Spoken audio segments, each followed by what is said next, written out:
Bueno, vamos a hablar un poco de todo lo que ocurre en la República Argentina y está vinculado a la actividad sindical. Sorprendió mucho y causó mucho escozor en mucha gente, un paro sorpresivo, que en realidad era una asamblea que terminó siendo de 11 o 12 horas por parte de todos los gremios de aerolíneas argentinas, y esto trajo muchos inconvenientes hace ya unos días en la República Argentina, en Aeroparque, en el Aeropuerto Córdoba, se paró la actividad.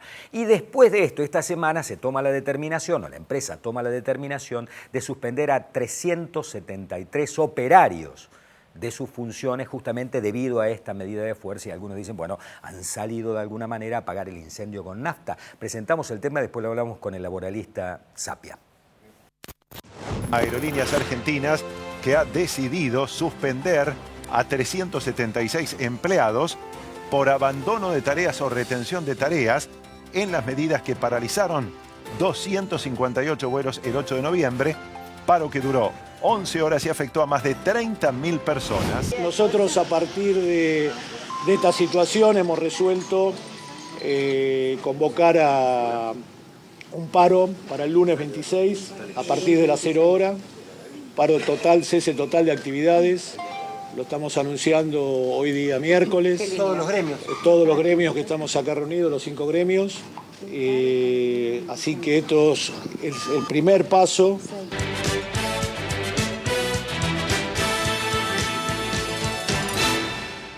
Bueno, y hay varias aristas, ¿no?, para analizar. Primero, ¿quién incumple?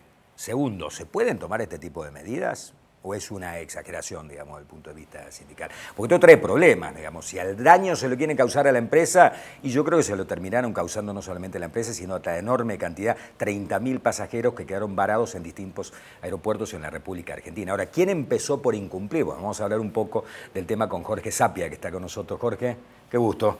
¿Qué tal, Beto? Como siempre. ¿Cómo lo ves a este conflicto en particular? Bueno, lo veo que las cosas no están bien hechas de los dos lados. La primera cosa que no está bien hecha es que la empresa Aerolíneas Argentina no cumplió algo que había firmado. Se había comprometido a un incremento salarial, está firmado, y ese compromiso firmado no se cumplió. Entonces, la primera cosa que tengo que decir, que están desubicados, que no están cumpliendo con lo que deben hacer del sector patronal. La segunda cosa que tengo que decir es que cuando el derecho de huelga es un derecho consagrado en la Constitución Nacional, de esto no hay ninguna duda, pero tiene que ejercerse de modo tal que no cause perjuicio a terceros ajenos, como ocurrió en este caso. Entonces, lo que debió hacer esta confluencia de 5 sindicatos es hacer una intimación, un emplazamiento público a la empresa y anunciar públicamente a los usuarios del servicio que si no había una respuesta positiva iba a haber una huelga. Lo que han hecho ahora, digamos. Claro, ahora lo han anunciado para el 26 la huelga. Sí. Claro, entonces todo el mundo sabe que el 26 probablemente no tenga vuelo. Entonces ya todo el mundo se prepara.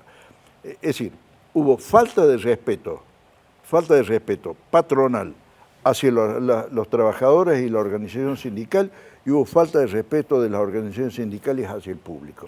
Así no se deben hacer las cosas. O sea, falta de los dos lados, digamos. Falta de los dos lados. La decisión de la empresa ahora de suspender a 376 operarios. Bueno, eso es un exabrupto absurdo. Es decir, no. ¿Por qué lo suspende? Porque hicieron una huelga. Pero la huelga fue declarada por 5 sindicatos, y los 5 sindicatos tienen el derecho de ejercer la huelga. Que la ejercieron con una cuota de imprudencia, es cierto, pero legalmente yo creo que la suspensión de los 300 y pico de trabajadores es insostenible, no puede prosperar en ninguna instancia donde se debata esto, y menos en una instancia judicial. Beto. Ahora, ¿qué diferencia hay, Jorge, entre huelga y asamblea? Porque ahora las asambleas son eternas, ¿viste? Empezamos con el SUBEN acá en la municipalidad. Estas asambleas eternas. Hace mucho tiempo que adopté un concepto básico sobre esto. Huelga es el título general. El género es huelga. La especie puede ser la asamblea, el paro de brazos caídos, el trabajo de reglamento, Sería la modalidad, pero todo es huelga. Todo es huelga, todo es huelga. ¿Cómo se caracteriza? En el ejercicio de una medida de acción directa que supone un cambio respecto de cómo se venían prestando los servicios, efectuado con ánimo de presionar a la representación empresaria. Presionarla bajo la amenaza de causarle un daño. La huelga está orientada a causarle un daño y esto no es peyorativo, esto es así es el concepto de la huelga universalmente hablando, empezando desde la OIT. Es decir, es un medio de presión. La huelga es un medio de presión. Cualquier medio que implique cambiar el modo de prestación del servicio es una medida de acción directa y entra dentro del calificativo global de huelga. Bien. Y todo esto es parte del derecho constitucional, artículo 14 bis de nuestra Carta Magna. ¿Cómo se cocina todo esto? En este momento, país conflictivo, donde el poder real del salario está cayendo en relación a la inflación, teniendo en cuenta que el Ministerio de Trabajo dejó de ser ministerio para ser secretaría y que ya ha renunciado anticipadamente el secretario de Trabajo y aparentemente el ministro del área, que sería SICA, el de Industria, se haría cargo de todo esto. ¿Cómo ves el futuro inmediato con todo esto? Lo veo peor que el pasado inmediato. Es decir, a ver, vamos a poner una cosa en su lugar. Teaca nunca fue ministro de Trabajo. No fue ministro de Trabajo porque es un hombre que no tiene la experiencia del manejo de las relaciones laborales. Y no lo tuvo nunca porque nunca lo hizo. Y ni él ni quienes lo secundaron.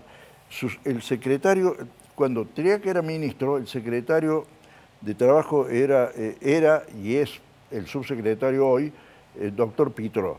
El doctor Pitró es un abogado penalista. Nunca hizo laboral. No, entonces no pudieron resolver los problemas y no lo resuelven ahora. El Ministerio de Trabajo no existe. Beto, te voy a contar lo siguiente para que te ubiques cómo es el tema. El doctor Pitró firmó una resolución el 7 de diciembre. No voy a señalar quiénes son las partes porque me comprenden por mi relación profesional, pero te voy a dar el nombre. Resolución 810 del 2017, la firmó el 7 de diciembre del año pasado. Cuando una de las partes interesadas en la resolución presentó un amparo por mora en la justicia y el juez lo emplazó al Ministerio de Trabajo para que diga cuándo va a resolver la cuestión, le mandaron la resolución 11 meses después. Cuando hay una situación de conflicto que debe resolver el Ministerio, no puede tardar 11 meses en resolver esto.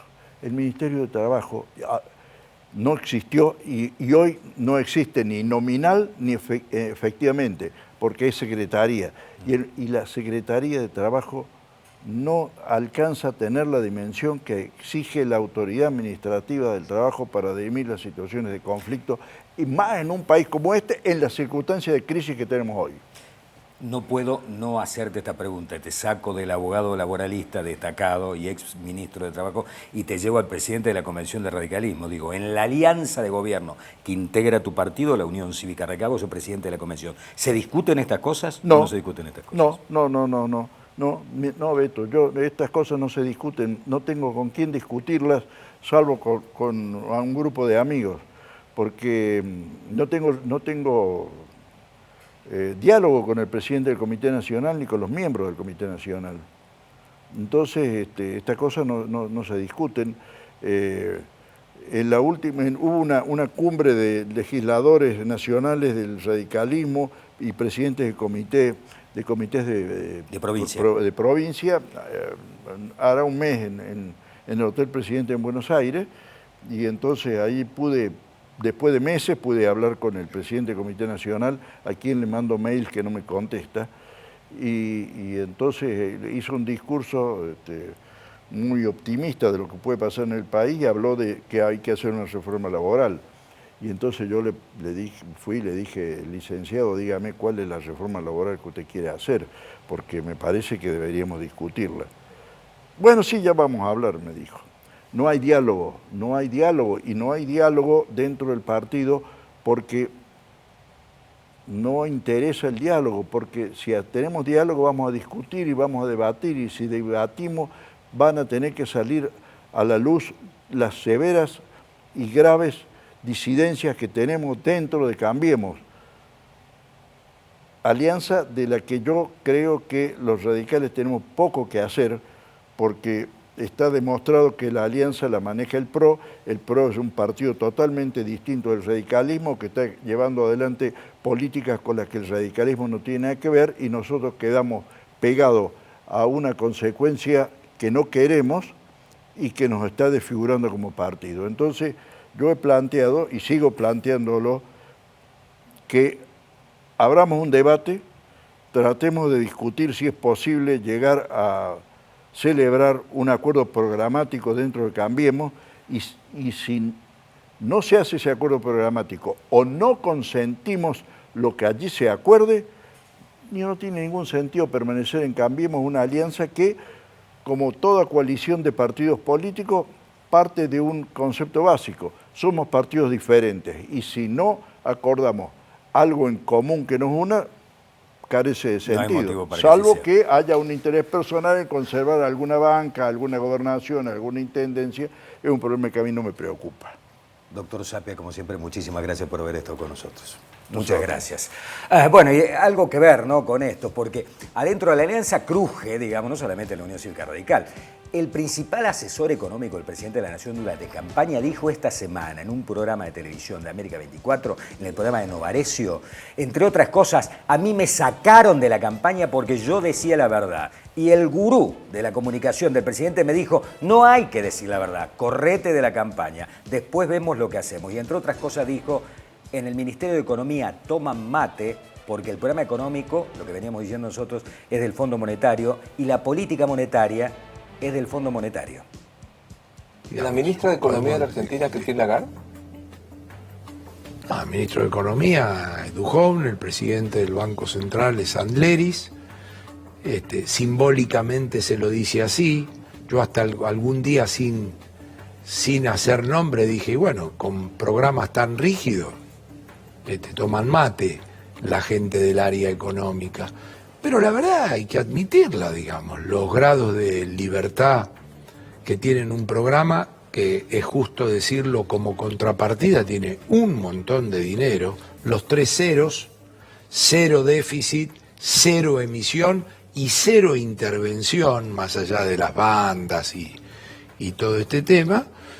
Hacen un esquema muy rígido, donde el nivel de actividad, la tasa de empleo y la tasa de inflación se convierten en variables resultados. No hay quiero que dé tal cosa.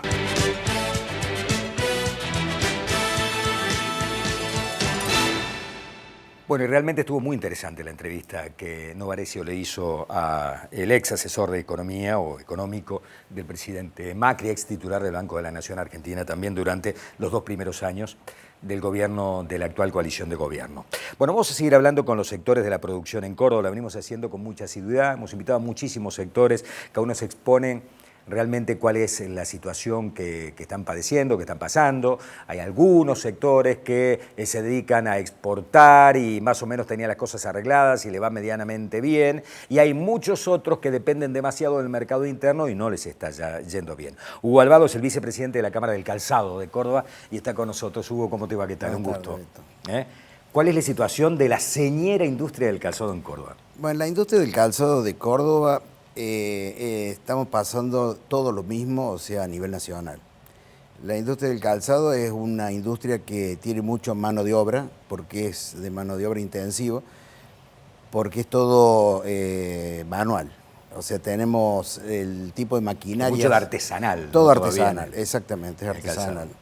Entonces, tiene mucha mano de obra. Y estamos pasando un momento muy difícil por la gran caída de ventas y no somos competitivos, en una palabra, con la mercadería que viene de afuera. O sea, los competidores que tenemos afuera son competidores de... ¿Cuáles son los principales? ¿Brasil, se me ocurre uno? Brasil, China y México. México también. Sí, México entra también. calzado mexicano. a No Argentina. mucho, pero entra calzado mexicano. O sea, son...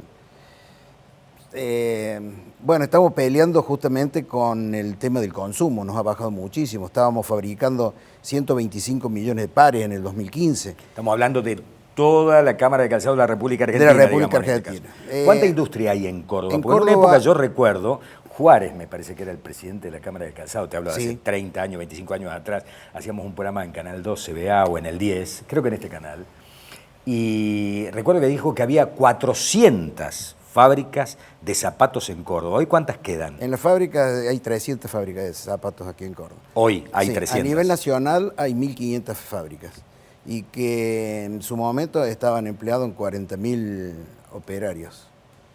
O sea, que en Córdoba hay Mano de obra. 300 hoy, o sea que 300 fábricas. es más o menos el 20% del total nacional, Sí, digamos. nada más, o sea. claro, pero nada más que trabajando al mínimo, al mínimo. Estamos todos trabajando con el plantel mínimo para poder funcionar. ¿Y qué es lo que más se hace en el calzado de Córdoba? ¿Se hace más calzado deportivo? ¿Se hace más calzado de dama? ¿Qué es lo que más fabrica en Se hace de Córdoba? moda y calzado de cuero, mucho calzado de cuero. Después las marcas, las grandes marcas, o sea, traen todo de afuera, o sea, todo importado. A Y ver, las las grandes fábricas marcas que vemos en los shopping vienen de China. vienen de China, exactamente. Y le Esa- ponen la marca acá la de... fábrica. Y las fábricas que se arriesgaron a fabricar acá se están yendo. ¿Por qué? Porque Marcas sí, que las se animaron a marcas. fabricar en Argentina. Las marcas, algunas marcas se pusieron a fabricar acá en la Argentina y se están yendo. Al caer la producción de la forma que cayó, nosotros tenemos muy buena llegada con el gobierno nacional y con el gobierno provincial, o sea, nos escuchan, nos atienden, pero los tiempos que tienen ellos no son los tiempos que tenemos nosotros. Cuando vos tenés una baja de ventas tan significativa, o sea, no podés hacer otra cosa que deshacerte del personal que tanto nos ha costado, porque nuestras fábricas son una escuela. O sea, Claro. nosotros tomamos gente que a lo mejor no sabe hacer nada y al poco tiempo nosotros somos los encargados de enseñarle y poner la fábrica en marcha. O sea que a medida que nosotros tenemos trabajo, vamos tomando gente y cuando nosotros no tenemos trabajo, vamos despidiendo gente. O sea, es una cosa es fea. Después, ¿Cómo hacen otra hoy cosa para que fondearse, tenemos, por ejemplo? ¿cómo? ¿Hay crédito? Teniendo en cuenta que la tasa de interés Bueno, está en el 70%. el exacto, 60%. quiero Hace con- poco, esta semana yo creo que se ha anunciado un crédito, hablando del Banco de Córdoba. Sí, te quiero contar el tema de los competidores que tenemos nosotros. Nosotros tenemos competidor, el más importante y que el más miedo a nosotros nos da es Brasil, porque en Brasil tenemos un arancel cero. Y nosotros para exportar ahora teníamos que algo se exporta, se está exportando casi 1 millón de pares A Brasil. de Argentina, se está exportando al mundo. Y teníamos un reintegro del 7,5. Y resulta que ahora en una reforma que hicieron han puesto 3 pesos. 3 pesos por cada dólar que exportan. Claro.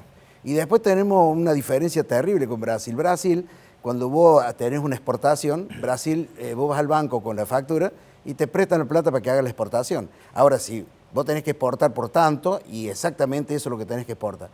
Nosotros acá en el país no tenemos crédito cero, porque no podés caer un banco cuando tenés No, con esta tasa de interés con esta tasa de imposible, ¿no? interés no podés trabajar con tu capital, no podés trabajar. Claro. Después los incrementos que tenemos, o sea, en la electricidad, ¿Pero han tirado un crédito blando esta semana o han no? tirado un crédito blando que hablan del 50%, o sea, es una tasa del 50%. O sea, sigue siendo elevadísima. Claro, o sea, no podés, o sea, no te da competir con estos monstruos que tenemos que Decías el competir. costo de la energía y los impuestos. Energía, y- los impuestos. O sea, te están ajustando de todos lados también. Si tenés que calificar en qué situación están, digamos, están casi reprobados, se están yendo a marzo. No, sí, no tenemos tiempo para seguir, o sea, estamos en un momento donde vamos a caer todos, los pocos que quedamos. ¿Vos qué fabricás particularmente? Hugo? Nosotros fabricamos calzado de hombre, Calzado de hombre. calzado de hombre. Bueno, nos viene al pelo, ¿no? Muchachos.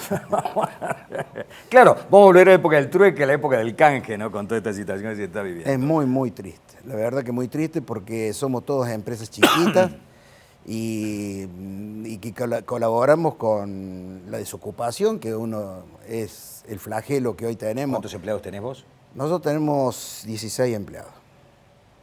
O sea, cada empleado estamos muy chiquititos, es una familia, muy ¿no? chiquitos, muy chiquitos. O sea, nos hemos achicado al mínimo, y no podemos trabajar. O sea, con esos 16 no podemos vender la producción que tenemos. Bueno, ojalá adviertan esto. Cuando nosotros hablamos, han medido el impacto de todo esto, porque esto vino casi impuesto, ¿no? Lo decía Melconian.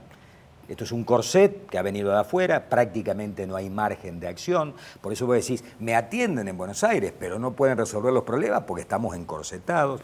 La provincia no maneja las variables de la economía nacional, por ende te puede tirar un crédito un poquito más barato, perdonarte algún impuesto, pero en realidad, o hacer algún tipo de política de promoción, pero también se complica, ¿no? El tema es cómo pasar este largo invierno hasta que empiece a crecer y haya algo más de dinero para el consumo nuevamente el año que viene, ¿no? Claro, nosotros lo que le pedimos al gobierno, o sea, que nos den una mano, cómo hacer para llegar, o sea, a podernos reconvertir. O sea, nos hablaron de una reconversión a nivel de que nos reconvertan, pero nosotros no queremos hacer eso de convertirnos en importadores. O sea, dejar a la gente en la calle y traer la mercadería de afuera. Nosotros somos fabricantes y queremos seguir fabricando. Hugo, y me alegro que así sea. Quédate ahí, quédate allí nomás. Yo me levanto nomás para presentar el próximo bloque. Bueno, vamos a hablar un poco justamente de todo esto, ¿no? ¿Cómo hacemos para ser felices en épocas de crisis? ¿Qué podemos hacer? Vamos a ver un especialista también, médico, psiquiatra, hablando con nosotros en un ratito de esto. Seguimos resumiendo noticias. Estos son los principales hechos informativos de los días jueves y viernes.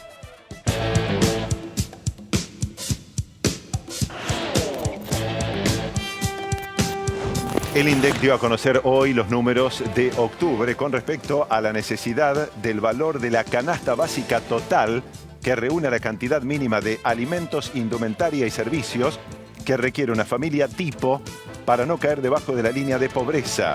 En octubre ascendió a 24.241 pesos, es decir, 7,5% más que en septiembre. La OITA cerró la paritaria 2018 con un 40% de aumento. El porcentaje faltante se divide 6,5% en noviembre, 6% en diciembre y 8% en enero. Por otro lado, el bono de 5.000 pesos está también previsto dentro de esa negociación. La Escuela Trinidad Moreno se convirtió en triste noticia. La causa, un basural que poco tiene que ver con la educación. Los padres de alumnos se quejan por el basural cercano y la protesta ha suspendido las clases. Pero en lugar de erradicarse el basural, la directora confirmó que la solución está en llevar la escuela a otro lado, es decir, que el ciclo lectivo terminará en otro edificio escolar. Se trata de la especie tucura quebrachera, que es justamente un insecto de gran tamaño. No es una langosta estrictamente, aunque tiene muchas características muy similares, digamos, son primas de las langostas. Y bueno, justamente llaman la atención por su tamaño enorme.